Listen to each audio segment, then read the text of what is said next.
over at jeg starter sammen. Hvor vi det her går ned, der er det her går ned. Det som hører fra jeres mor, jeg svarer her hjemme.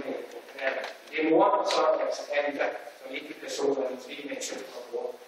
En stor til styrke med panservognen og fly og tilbage. Det nærmer sig Aalborg sydfra. Og det er ikke lykkedes at udlægge jorden over Limfjorden. Så man regner med, at fjenden kan komme over, hvad øjeblikket skal være.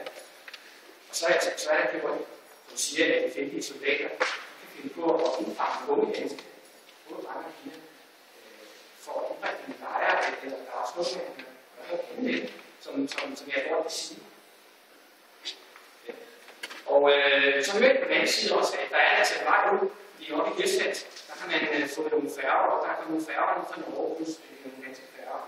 Og der kan være en mulighed for forskellige Norge, hvor fjenden ikke den samme kan sejle op og indføre. Og ned fra hvor vi bruger hustalene af, og jeg tror også får at vide, at der går en hustal, kan sige. Hun styrker jo, har han så nede i en sportskasse, og der kan være, at man kan bære rundt på. Og det er ikke ret meget tøj, som med. Men der er med det samme måde, at sige, at man ikke også på, nej, det er ikke plads. Det bliver sagt ret rimelig mange gange. Men man ejer jo ikke på det tøj, her er. Og I spørger sig på et tidspunkt, jeres mor, der må jeg tage med ud over tøj. Så vi ved ikke, hvad du skal sige først. Men så siger vi, at vi må tage 2 ting med. Og det er nu den første lille øvelse her.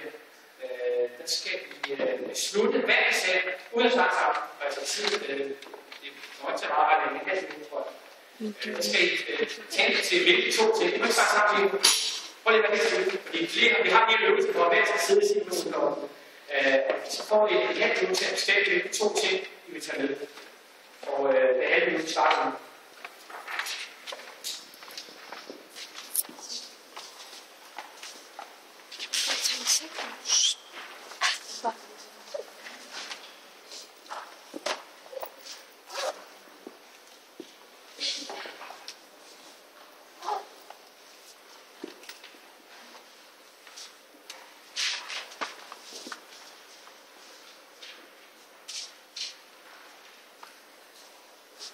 Ja, så bliver lynlåsen altså lynet, fordi nu er der meget snart afgang.